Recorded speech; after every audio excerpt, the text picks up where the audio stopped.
Oke, kita ketemu lagi. Dan kali ini kita mau bedah satu perusahaan sawit yang lagi rame dibicarain, yaitu Triputra Agro Persada atau kodenya TAPG.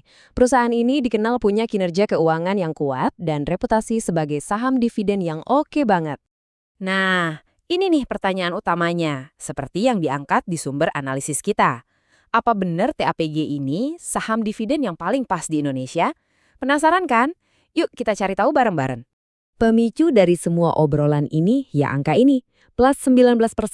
Ini adalah loncakan laba bersih perusahaan buat tahun buku yang berakhir di 2025. Pertumbuhan double digit kayak gini jelas bikin banyak investor langsung noleh. Oke, pertama-tama kita bongkar dulu fondasinya. Kita lihat kinerja keuangan mereka di tahun 2025 yang jadi dasar dari semua potensi ini. Yang menarik di sini, performanya itu solid banget di semua lini. Pendapatan naik 18%, laba kotornya malah lebih tinggi lagi, 21%, dan laba bersihnya yaitu tadi 19%. Ini nunjukin fundamental perusahaannya sehat banget. Coba perhatiin deh, margin laba kotor atau gross margin nyentuh 39%. Ini artinya efisiensi operasional mereka oke banget. Gampangnya, dari tiap Rp100 pendapatan, Rp39-nya itu jadi laba kotor. Angka segini tuh tinggi loh buat industrinya. Oke, kita udah lihat angkanya, sekarang kita masuk lebih dalam ke mesin bisnisnya. TAPG ini sebenarnya ngapain sih buat dapat duit dan gimana strategi mereka? Nah, dari sini kelihatan jelas banget fokusnya. Hampir semua 99% pendapatan itu dari produk sawit. Bisnis karetnya kecil banget kontribusinya. Jadi ya kalau kita ngomongin TAPG, kita ngomongin pemain sawit tulen. Nah, ini poin pentingnya. TAPG itu mainnya di hulu atau upstream. Maksudnya apa? Strategi mereka itu jadi produsen CPO atau minyak sawit mentah yang super efisien. Bukan bikin minyak goreng yang kita beli di supermarket. Terus CPO-nya dijual kemana? Nah, tiga nama besar ini, mereka beli lebih dari separuh produksi TAPG.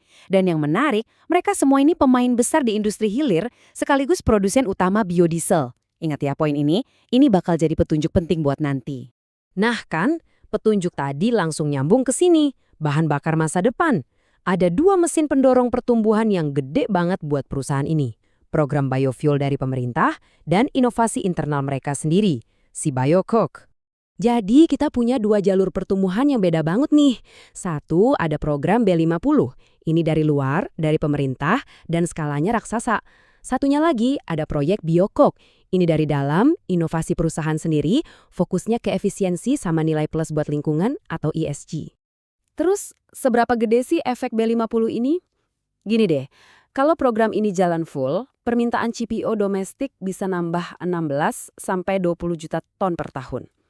Ini lonjakan permintaan yang gila-gilaan buat produsen hulu kayak TAPG. Terus gimana sama si Biocok? Oke, kontribusi labanya mungkin kelihatan kecil ya, cuma sekitar 16,5 miliar setahun dibanding total laba triliunan. Tapi, nilai strategisnya itu loh yang penting. Proyek ini nyulap limbah jadi duit, pembelinya udah pasti ada, dan yang paling penting, ini bikin citra ESG perusahaan jadi makin kinclong. Oke, kita udah bedah kinerjanya, model bisnisnya, sama prospek ke depannya. Sekarang, bagian yang paling ditunggu-tunggu. Kita rangkum semuanya, apa artinya ini semua buat kita sebagai investor.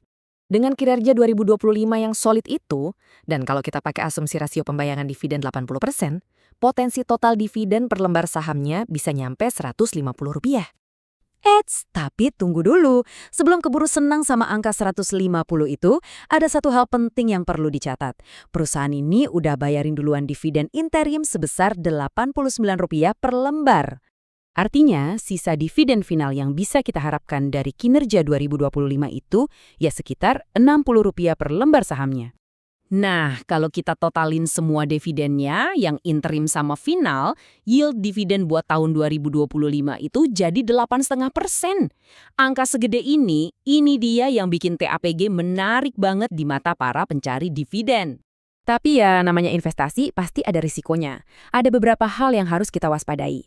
Pertama, program B50 bisa aja molor. Kedua, harga CPO bisa jadi kalah saing sama minyak mentah.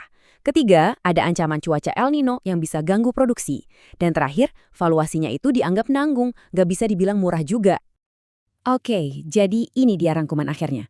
Skenario bagusnya, pertumbuhan laba kenceng, marginnya tebal, dan dividennya menarik.